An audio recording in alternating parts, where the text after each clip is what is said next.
نحمده ونصلي على رسوله الكريم اما بعد فاعوذ بالله من الشيطان الرجيم بسم الله الرحمن الرحيم رب اشرح لي صدري ويسر لي امري واحلل عقدة من لساني يفقهوا قولي ربنا لا تؤاخذنا ان نسينا واخطانا۔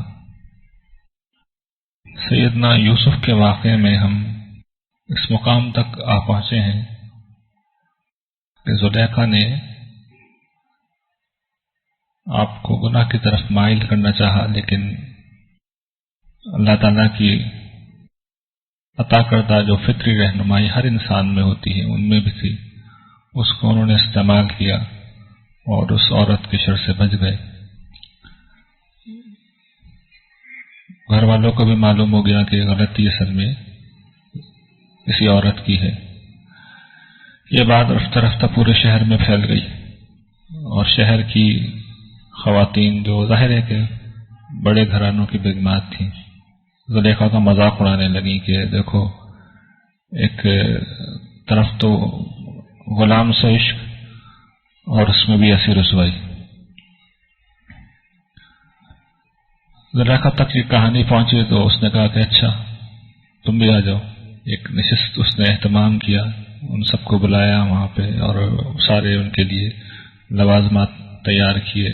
جو اس زمانے میں طریقہ تھا کہ تکیے لگا کے بڑی آراستہ و پیراستہ محفل، کھانے پینے کا انتظام، اس میں پھل کاٹنے کے لیے چھریاں، کھانے پینے کی چیزیں سبھی موجود تھیں۔ پھر سید نے یوسف سے کہا کہ اب تم آؤ۔ وہ ان کے سامنے آئے تو ان عورتوں نے جب حضرت یوسف کو دیکھا تو وہ ششدر رہ گئیں کہ کوئی نوجوان 17، 18، 19 سال کے نوجوان تھے اس وقت، اتنا خوبصورت بھی ہو سکتا ہے۔ اس کے بعد انہوں نے کوشش کی کہ وہ ان پہ ڈورے ڈالیں، ان کو بہکائیں۔ یہ زلیخا کے انجام سے انہیں معلوم تھا کہ اس کو کم سے کم اس طریقے سے نہیں آمادہ کیا جا سکتا جو روایتی طریقہ تھا، اپنی خوبصورتی کی استعمال کر کے۔ چنانچہ انہوں نے دوسرے طریقوں سے ان کا دل پسیدنا چاہا، جو ہوتا ہے کہ بہت عشق محبت کا اظہار، اور تمہارے بغیر زندہ نہیں رہ سکتی اور مر جاؤں گی اور خودکشی کر لوں گی۔ اور قرآن اس کو اس طرح بیان کرتا ہے کہ آخر کار ان میں سے کچھ خواتین نے اپنے اخلاص کا ثبوت دینے کے لیے اپنے ہاتھ تک کاٹ ڈالے۔ لیکن یہ سارے ہتھ کنڈے ان پہ ناکام گئے۔ اس کے بعد انہوں نے یہ بات کہی کہ یہ بخدا انسان نہیں، یہ تو کوئی معصوم فرشتہ ہے جس کو کسی طرح گمراہ نہیں کیا جا سکتا۔ زلیخا نے بھی کہا کہ یہ دیکھ لیا تم نے، یہ وہ معاملہ تھا جس پر تم مجھے ملامت کر رہی تھی، میں نے اسے بہکانے کی کوشش کی لیکن یہ بچ گیا، لیکن اس نے اگر میری بات پہ عمل نہیں کیا تو یہ جیل جائے گا اور ذلیل ہو کر رہے گا۔ سیدنا یوسف نے کہا کہ پروردگار، یہ عورتیں مجھے جس چیز کی طرف بلا رہی ہیں اس سے مجھے جیل زیادہ محبوب ہے۔ آپ اندازہ کیجئے کہ کیا سیرت تھی، کیا پختگی تھی، اور خاص طور پر میں توجہ دلاؤں گا کہ جو نوجوان بچے یہاں موجود ہیں،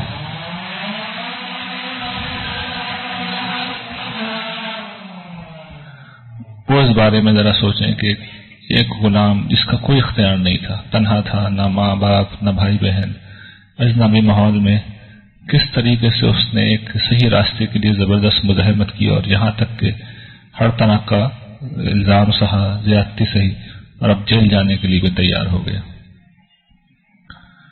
اور یہ وہ کردار ہے جس کا بدلہ پھر اللہ تعالیٰ نے انہیں قدم قدم پہ دیا۔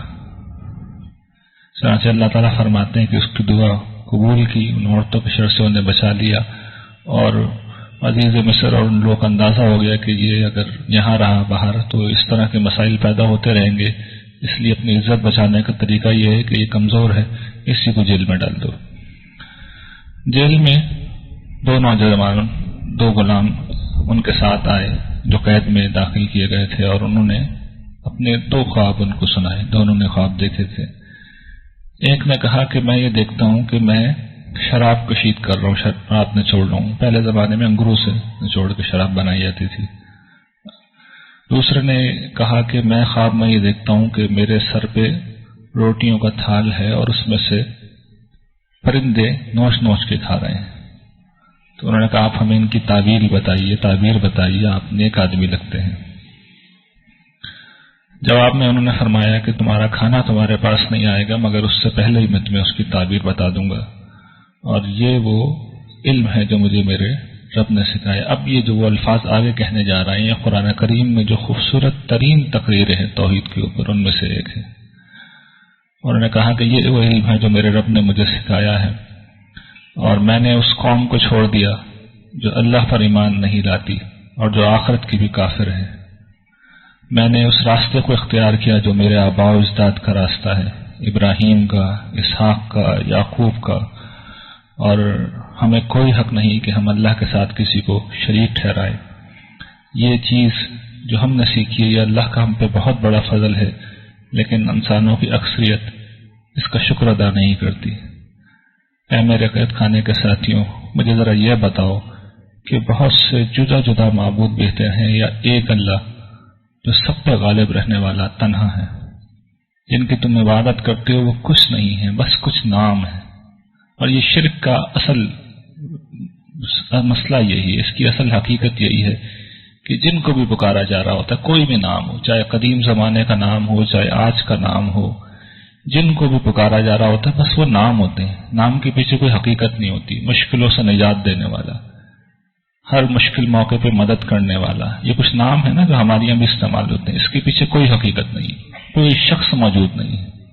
میں اگر آپ کا نام لوں کہ عبد الرحمن آپ کا نام ہے تو اس کے پیچھے کوئی انسان کھڑا ہوگا نا، لیکن یہ صرف نام ہوتے ہیں، ان کے پیچھے کوئی حقیقت نہیں ہوتی۔ تو یہی بات بیان کر رہا ہے، یہ کچھ نام ہے جو تم نے اور تمہارے باپ دادا نے گھڑ لی ہیں، اللہ نے اس کی کوئی دلیل نہیں اتاری۔ سارا اختیار، سارا فیصلہ اللہ کے ہاتھ میں ہے، اسی کا حکم ہے کہ اس کے سوا کسی کی عبادت نہ کی جائے، یہی صحیح دین ہے، لیکن انسانوں کی اکثریت یہ نہیں سمجھتی، نہیں جانتی۔ یہ انہوں نے طریقہ سے کہا کہ زیادہ لمبی تقریر نہیں کرنی چاہیے، اپنے مطلب کی بات کہی، اور وہ جب متوجہ تھے اس وقت بات کہی، اور پھر فوراً ان کی طرف متوجہ ہو گئے کہ جو تمہارا مسئلہ ہے اس کا جواب یہ ہے کہ تم میں سے ایک شخص جو ہے وہ اپنے آقا کو شراب پلائے گا، دوسرا جو ہے وہ سولی پہ چڑھایا جائے گا، اور پرندے اس کا جسم جو ہے نوچ نوچ کے کھا جائیں گے۔ یہ ہے تمہارے جو سوالوں کا جواب۔ اور جس شخص کے متعلق ان کا یہ خیال تھا کہ وہ نجات پا جائے گا، انہوں نے اس سے کہا کہ تم جو ہے اپنے بادشاہ کے پاس جب جاؤ تو میرا بھی ذکر کر دینا کہ کس طریقے سے میں بے قصور یہاں پہ قید ہوں۔ لیکن شیطان نے اس شخص کو نجات جب اس نے حاصل کی، ظاہر بات ہے اسے اپنی خوشی تھی، موت کے منہ سے نکل کے آیا تھا، بھول گیا، وہ شیطان نے بھلا دیا، اور اس طرح سیدنا یوسف کئی برس تک جیل میں رہے۔ اتنے میں بادشاہ نے خواب یہ دیکھا کہ 7 پتلی گائیں ہیں، دبلی پتلی گائیں ہیں، اور 7 موٹی گائیں ہیں۔ تو جو پتلی گائیں ہیں وہ 7 موٹی گائیں کو کھا رہی ہیں، اور 7 جو ہے وہ سبزے کی بالیاں ہیں، خشک ہیں، اور 7 جو ہے وہ تر ہیں، ہری ہیں۔ تو اس نے اپنے جو درباری تھے ان سے پوچھا کہ مجھے ذرا بتاؤ کہ اس خواب کی کیا تعبیر ہے۔ انہوں نے کہا جی یہ تو خواب پریشان ہے، اس طرح کے خوابوں کی تعبیر ہم نہیں دیتے۔ تو وہ جو شخص تھا جو نجات پایا تھا اسے یاد آ گیا، اچھا ارے یہ تو یوسف کے پاس یہ علم ہے۔ تو اس نے کہا کہ آپ مجھے بھیجیے، اجازت دیجیے۔ جیل گیا وہ، اور جا کے اس نے سیدنا یوسف سے پوچھا کہ یوسف، سچا یوسف، ہمیں یہ بتاؤ کہ 7 گائیں ہیں موٹی جن کو 7 دبلی گائیں کھا رہی ہیں، اور 7 وہی پورا خواب انہوں نے بیان کیا، تو اس کی تعبیر بتاؤ۔ انہوں نے تعبیر بھی بتائی اور مسئلے کا حل بھی بتایا۔ اب آپ سوچئے میرے اور آپ جیسا کوئی آدمی ہوتا پہلے تو بے بھاؤ کی سناتا کہ تم مجھے بھول گئے، اتنے سال تک جیل میں تم نے مجھے ڈلوا دیا، لیکن انہوں نے یہ کردار، یہ سیرت، یہ انسانوں کی سمجھے کہ اسی لیے ان کو انسانوں کی سمجھیے کہ جو بہترین ہائی جنٹری ہو سکتی ہے اخلاق کے اعتبار سے، وہ لوگ تھے انبیاء علیہ السلام۔ اللہ تعالیٰ ان کی سیرت و کردار میں سے ہمیں بھی کچھ حصہ عطا فرمائے۔ صبر، استقامت، حلم، بردباری، یہ سب ختم ہیں ان لوگوں پہ۔ تو ناراض ہوئے بغیر انہوں نے جواب دیا کہ تم جو ہے 7 برس تک جو ہے بوتے رہو گے، اور جو تم بو تو اس کو بالیوں میں چھوڑ دو، سوائے اس کے جو تمہیں کھانے کا ہو۔ یعنی مسئلے کا حل بھی بتاتے جا رہے ہیں وہ۔ اس کے بعد 7 برس ایسے آئیں گے کہ جو بہت شدید ہوں گے، جس میں بارش نہیں ہوگی، تو جو تم نے بچا کے رکھا ہوگا وہ تم کھا لینا۔ اس کے بعد اگلے برس میں یعنی 15ویں برس میں بارش ہوگی، اور اس میں پھر سب لوگوں کی فریاد رسی ہوگی، ساری مشکل حل ہو جائیں گی۔ بادشاہ نے یہ تعبیر سنی تو بہت خوشی ہوا، کہا کہ انہیں میرے پاس لے کے آؤ۔ اب ان کو جب لانے کے لیے لوگ گئے تو انہوں نے کہا میں نہیں نکل رہا باہر، پہلے یہ پوچھو، بادشاہ سے جا کے پوچھو کہ جن خواتین نے اپنے ہاتھ کاٹ ڈالے ذرا ان کا ماجرا کیا تھا، پہلے اس کی تحقیق کر لو۔ یعنی وہ چاہ رہے تھے کہ جو الزام ان پہ لگا ہے اس کی کلیئرنس ہو جائے، پھر وہ باہر آئے۔ یہ ایک اور اس کی جو رسول اللہ صلی اللہ علیہ وسلم نے بھی تحسین کی ہے کہ اگر کوئی اور شخص ہوتا اسے اس طرح بلایا جاتا تو بھاگا بھاگا آتا وہ، لیکن انہوں نے کہا پہلے اس کی تحقیق کراؤ۔ خواتین کو بلایا گیا، ان سے پوچھا گیا کہ کیا کیا تھا تم نے۔ بادشاہ نے ان سے پوچھا تو انہوں نے کہا کہ بھئی ہم نے اس میں کوئی خرابی نہیں پائی، اور یہ تھا کہ جو کچھ بھی تھا وہ ہماری طرف سے تھا۔ یہی بات زلیخا نے بھی تسلیم کر لی، اور پھر یہ حضرت یوسف علیہ السلام کی برات ہو گئی، بالکل واضح ہو گیا کہ وہ بالکل یہ گناہ ہے۔ پھر وہ جیل سے باہر آئے، اور پھر جب وہ بادشاہ نے ان کو اپنے پاس بلایا تو اس نے کہا کہ میں اب تمہیں اپنا ایک خصوصی اپنا قرب نظر نماز رہا ہوں، اور تم سارے معاملات کے انچارج ہو۔ تو آپ نے اس سے کہا کہ مجھے جو تمہارے خزانوں کے امور ہیں وہ سب میرے حوالے کر دو، جو آمدنی کے جتنے بھی ذرائع ہیں میں اس کی نگرانی کروں گا، کیونکہ ایک بڑا مسئلہ آنے والا تھا جس میں سب لوگوں کو پریشانی ہونی تھی۔ چنانچہ ان کو وہ منصب دے دیا گیا۔ اس پہ اللہ تعالیٰ کہتے ہیں کہ اس طریقے سے دیکھو ہم نے یوسف کو زمین میں اقتدار دے دیا، جہاں چاہتا وہ اس میں اپنے لیے جگہ بناتا، ٹھکانہ بناتا۔ یہ ہماری رحمت ہے، جسے چاہیں ہم عطا کریں۔ اب یہ آپ جسے چاہیں کا مطلب بھی یہاں سمجھ لیں۔ چاہے اللہ تعالیٰ جب بھی قرآن میں کہتے ہیں شاء کا لفظ تو ایسا ہی نہیں ہوتا، اس کا مطلب یہ ہوتا ہے ان کا قانون ہے، ان کا ضابطہ ہے۔ جو شخص اس ضابطے کے مطابق اپنا کریکٹر، اپنی سیرت، اپنے آپ کو ثابت کرتا ہے اس کو اللہ تعالیٰ نوازتے ہیں۔ اور آگے انہوں نے بیان کر دیا اس کا کہ نیکوکاروں کا اجر ہم ضائع نہیں کرتے۔ یہ دنیا کا اجر ہے اور آخرت کا اجر زیادہ بہتر ہے۔ قحط آیا، قرآن نے آگے حذف کر دیا، قحط پھیل گیا، مصر سے نکل کر پورے مڈل ایسٹ میں وہ پھیل گیا۔ تو حضرت یوسف کے بھائی بھی ان کے پاس آئے اور یوسف علیہ السلام نے انہیں پہچان لیا۔ وہ ظاہر بات ہے کہ اب یہ واقعہ کافی پرانا ہو گیا تھا، کہاں ایک ٹین ایجر بچہ، کہاں وہ کنویں کا تہ کے اندر جسے چھوڑا تھا، اب وہ وقت کی سب سے بڑی حکومت کے بادشاہی کے مقام پہ، تو وہ بالکل نہیں پہچان سکے کہ کون ہے۔ اور البتہ یوسف علیہ السلام نے انہیں پہچان لیا۔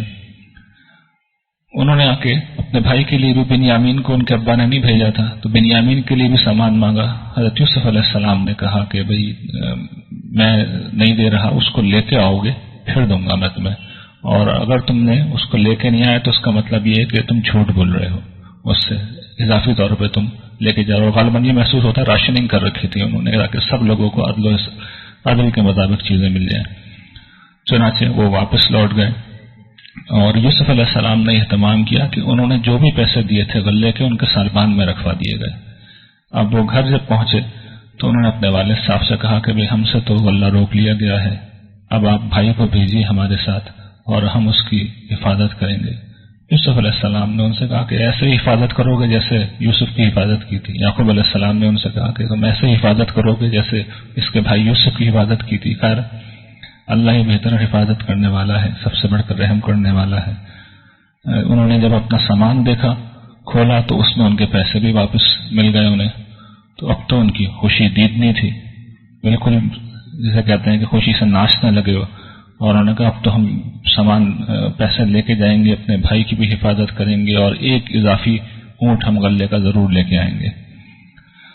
ان کے والد صاحب نے اس موقع پہ ان سے یہ عہد لیا کہ تم کسی صورت میں بھی اپنے بھائی کی حفاظت سے غافل نہ ہونا۔ اس عہد و معاہدے کے بعد وہ لوگ شہر میں پہنچے اور حضرت یوسف کے پاس جب یہ لوگ گئے تو تنہائی میں حضرت یوسف نے بنیامین کو بلایا اور بتا دیا کہ میں تمہارا بھائی ہوں اور تم ان سے پریشان نہ ہو۔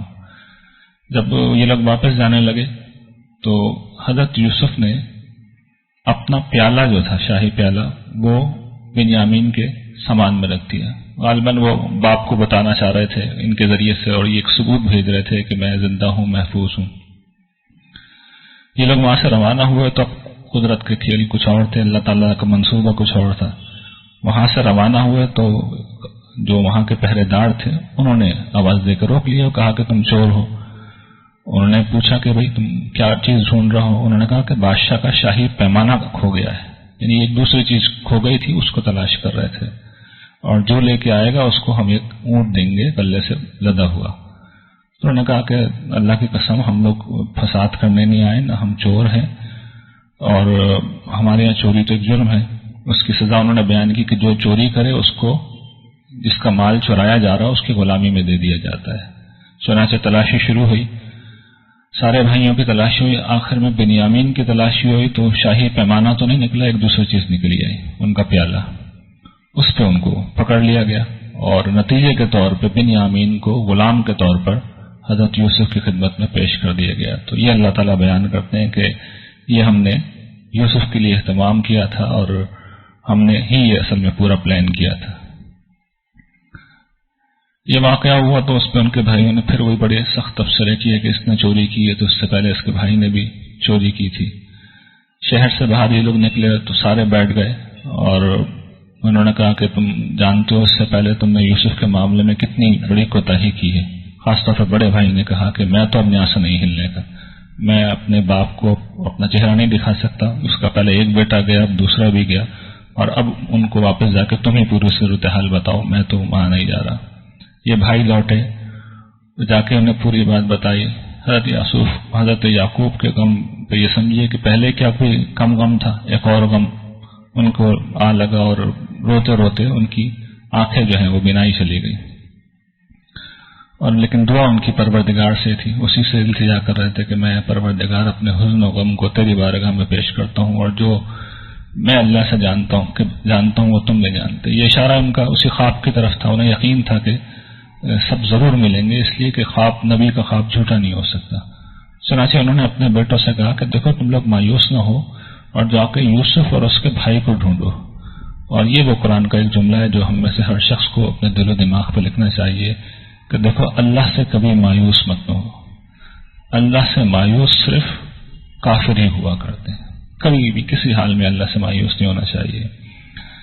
اس کے بعد وہ حضرت یوسف کے پاس لوٹے اور بڑے دلگداز انداز میں انہوں نے التجا کی کہ بادشاہ ہمیں اور ہمارے گھر والوں کو بہت تکلیف پہنچی ہے، ہم اذیت میں ہیں، اور یہ ہمارے پاس اب ایک حقیر سا سرمایہ ہے، تم اس کے بدلے میں ہمیں غلہ دے دو اور ہم پہ کچھ خیرات کرو.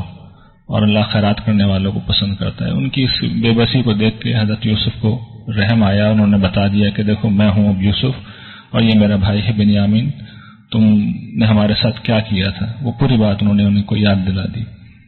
انہوں نے دیکھا تو انہیں یقین نہیں آیا، لیکن بہرحال اللہ تعالیٰ نے ان کے اوپر یہ احسان کیا جسے انہوں نے بیان کیا کہ اللہ نے ہم پہ یہ کرم کیا ہے، اور کس اصول پہ کیا ہے کہ جو شخص صبر کرتا ہے اور اللہ کا تقوی اختیار کرتا ہے تو اللہ تعالیٰ ایسے نیکوکاروں کا اجر ضائع نہیں کرتے.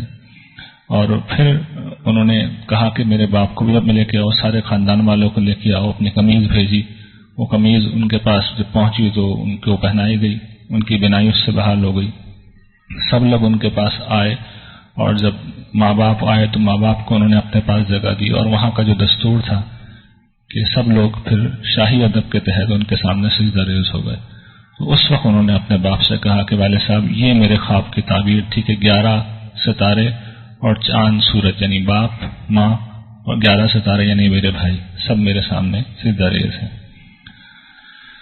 یہ وہ واقعہ ہے جو رسول اللہ صلی اللہ علیہ وسلم نے سنایا، اور اللہ تعالیٰ کہتے ہیں کہ یہ غیب کی خبریں جو ہم تمہیں دے رہے ہیں، تمہیں تو اس میں سے کچھ بھی علم نہیں تھا کہ یوسف کے بھائی جب اس کے خلاف سازش کرنے کے لیے اکٹھے ہوئے تھے، ہم نے تمہیں یہ ساری باتیں بتائی ہیں.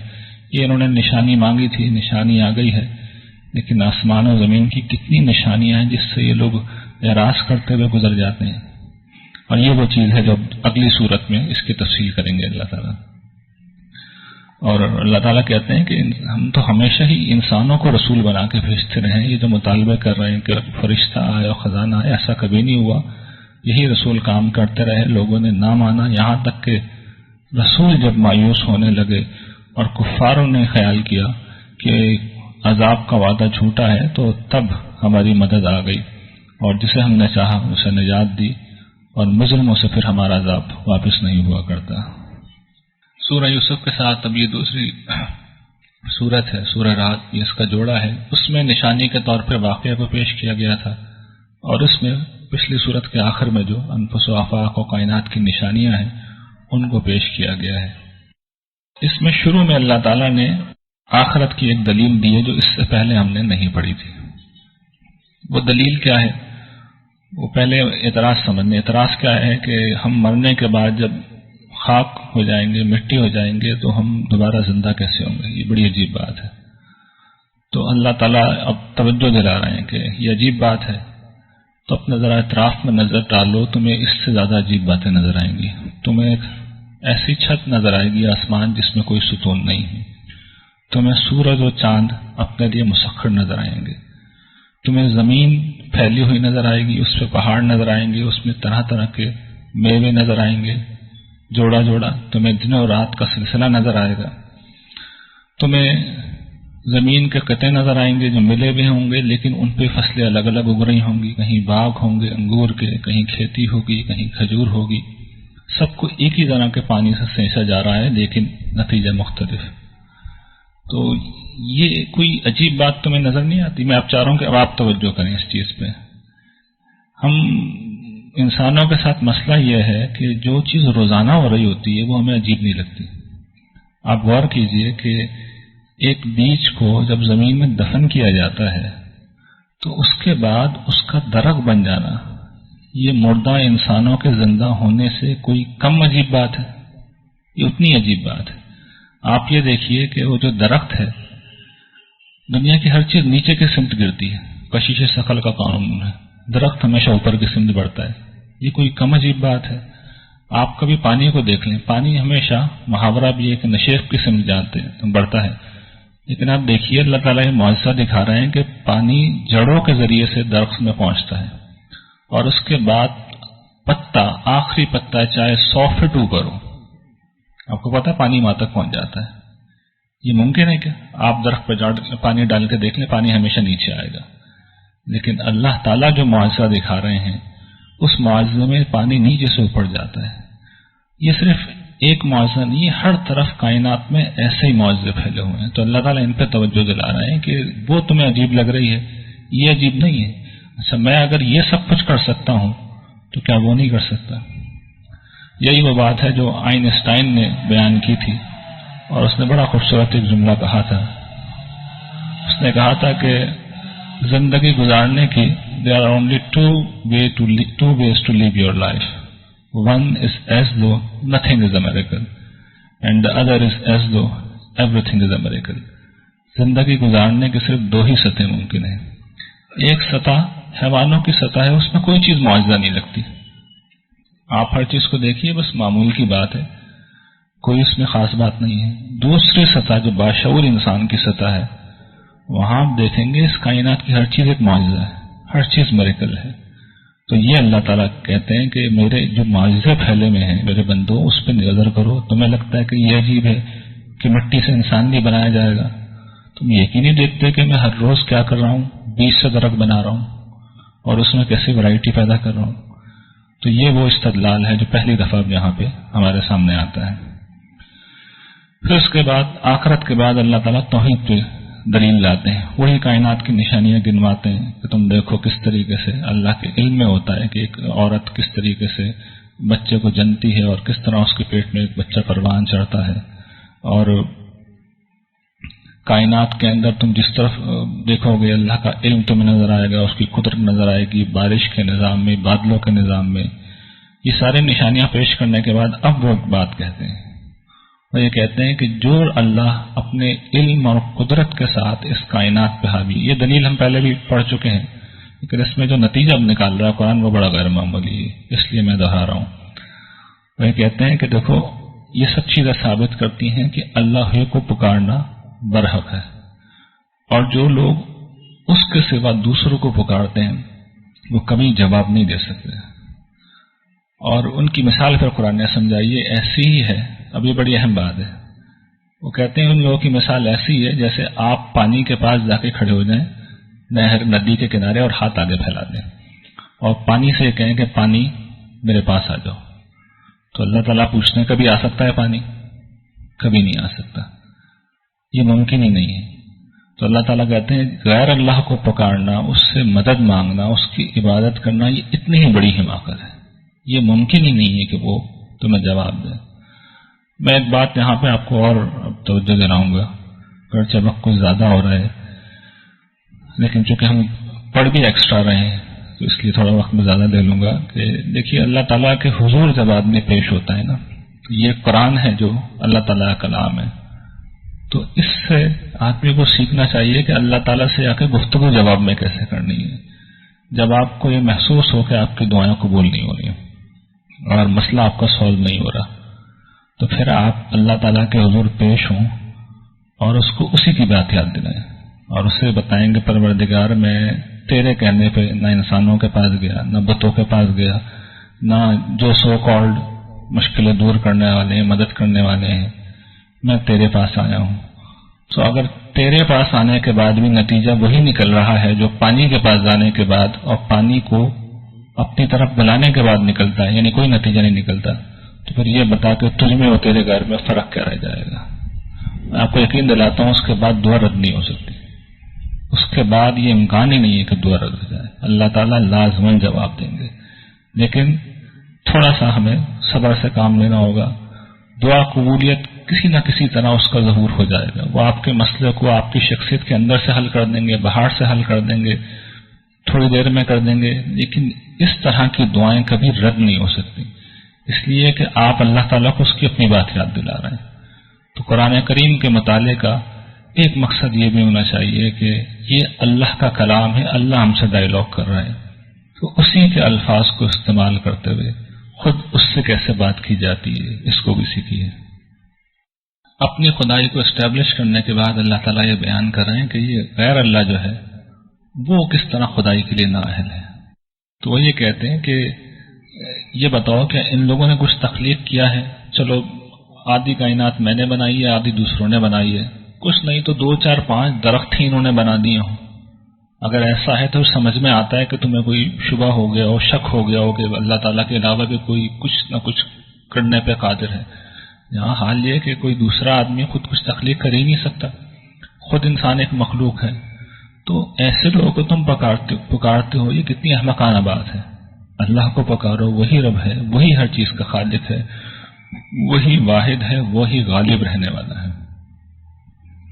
اور پھر اللہ تعالیٰ کہتے ہیں کہ جو شخص یہ جانتا ہے کہ تمہارے اوپر یہ نازل ہوا ہے تمہارے رب کی طرف سے، وہ شخص کبھی کسی ایسے شخص کی طرح ہو سکتا ہے جو اندھا ہو، ان حقائق کو دیکھنے سے اندھا ہو گیا ہو. ان آیات سے تو وہی لوگ نصیحت حاصل کرتے ہیں جو عقل مند ہوں. اور پھر دیکھیے قرآن کریم اس کردار کو بیان کرتا ہے جو میں سمجھتا ہوں، اب صورت ختم ہو رہی ہے، زیادہ وقت نہیں ہے لیکن اس کو سن لیجیے، جو مطلوب کردار ہے. یہ قرآن میں 20-22 مقامات پہ بیان ہوا ہے جو ہم میں سے ہر شخص سے اللہ تعالیٰ کو چاہیے. وہ کیا ہے کردار کی خصوصیات؟ اور آپ کو یہ میں توجہ دلاؤں، یہ جو 20-22 مقامات ہیں قرآن کے جہاں قرآن چاہتا ہے کہ قرآن کا مطلوب انسان سامنے آئے، ہم جن چیزوں کو مسئلہ بنائے ہوئے ہیں اس میں سے کوئی چیز یہاں شامل ہی نہیں ہے. تو اب دیکھیے وہ کیا چیزیں ہیں. اللہ تعالیٰ کہتے ہیں یہ وہ لوگ ہیں جو اللہ کے عہد کو اللہ کے نام پر کرنے کے بعد کبھی نہیں توڑتے. عہد، یہ پہلی بات. پھر وہ صلہ رحمی کرتے ہیں، کبھی رشتہ داریاں ختم نہیں کرتے. پھر وہ رب سے ڈر کے زندگی گزارتے ہیں، بے خوفی کی زندگی نہیں گزارتے. جو زندگی میں مشکلات پیش آئے اپنے رب کی رضا کے لیے، ابھی سیدنا یوسف کا کریکٹر ہم نے پڑھا ہے نا، اپنے رب کی رضا کے لیے صبر کرتے ہیں، نماز قائم کرتے ہیں اور اپنے مال علانیہ بھی اور چھپا کے بھی خرچ کرتے ہیں. اور جب ان کے ساتھ لوگ برا کرتے ہیں تو برائی کا جواب وہ برائی سے نہیں دیتے بلکہ اچھی سیرت، اچھے کردار، اچھے رویے سے. یہ وہی سیدنا یوسف کا کردار ہے. ان کے ساتھ کیا کیا تھا اس نے، جو ساقی تھا، اور انہوں نے کتنے اچھا اس کے ساتھ معاملہ کیا تھا کہ خواب کی تعبیر بتائی تھی. تو یہ وہ کردار ہے جو اللہ کو مطلوب ہے. اور اس کا بدلہ کیا ہے؟ وہ باغ جن کے نیچے نہریں بہ رہی ہیں. اور پھر ان لوگوں کی وجہ سے اللہ تعالیٰ کہتے ہیں کہ ان کے ماں باپ کو بھی اللہ تعالیٰ جنت میں لے جائیں گے. ان کی بیویوں اور شوہروں کو بھی لے جائیں گے، ان کی اولاد کو بھی لے جائیں گے، شرط یہ کہ یہ بھی صالح ہوں۔ یعنی جنت میں اگر آپ کا درجہ بہت اونچا ہے، آپ گویا کہ سمجھیے کہ آسمانوں کی جگہ پہ پہنچے ہوئے ہیں اور وہ لوگ زمین پہ ہیں، تو اگر وہ جنت میں ایک دفعہ آ گئے اپنے عمل سے، تو پھر آپ کی تعریف خلق کے لیے اللہ تعالیٰ آپ کے ماں باپ کو، اولاد کو، بیوی کو، سب کو آپ کے پاس پہنچا دیں گے، اور جہاں سے فرشتے آئیں گے ہر جگہ سے ان کے پاس فرشتے آ کے انہیں سلام کہہ رہے ہوں گے اور یہ بتا رہے ہوں گے کہ یہ تمہارے صبر کا بندہ ہے۔ اس کے برعکس جو لوگ اللہ کے عہد کو توڑ دیتے ہیں اور جو چیز اللہ نے منع کی یعنی قطع رحمی کا ارتکاب کرتے ہیں، زمین میں فساد کرتے ہیں، ان پہ اللہ کی لعنت ہے۔ پھر یہ ایک آخری باتوں میں سے ایک بات ہے کہ یہ جو معجزات مانگتے ہیں تو اللہ تعالیٰ کہتے ہیں اگر اس قرآن کے ساتھ پہاڑ چلتے، زمین میں شگاف پڑ جاتے اور اس کی وجہ سے مردے بولنے لگتے تو تم کیا سمجھتے ہو یہ لوگ مان لیتے؟ یہ تب بھی نہیں مانتے۔ یہ اللہ کا فیصلہ ہے کہ ایسے لوگ ساری نشانیاں دیکھنے کے بعد بھی نہیں مانتے۔ سورت اب ختم ہو رہی ہے اور اس میں بتایا جا رہا ہے کہ یہ جو تمہارا اعتراض ہے یہ نقل ہوگا دوسری جگہوں پہ کہ یہ رسول ہے تو اس کی بیوی بچے کیسے ہیں، تو سمجھ دو کہ ہمیشہ ایسے رسول آتے رہے جن کے بیوی بچے ہوتے تھے۔ اور یہ آخری بات کہ یہ کفار کیا یہ نہیں دیکھ رہے کہ ہم زمین کو گھٹاتے لا رہے ہیں، ان کے تمام اطراف سے یہ اللہ نے فیصلہ کر لیا ہے، اس کا فیصلہ کوئی اب ٹال نہیں سکتا اور وہ بہت جلد حساب لینے والا ہے۔ یعنی رسول اللہ صلی اللہ علیہ وسلم کی دعوت مکے میں نہیں پھیل رہی تھی، مدینے میں اور دیگر جگہوں پہ پھیلنی شروع ہو گئی تھی، تو اس کی طرف اشارہ ہے کہ رسول مسلمانوں کے غلبے کا آغاز اب ہو گیا ہے۔ وآخر دعوانا الحمدللہ رب العالمین۔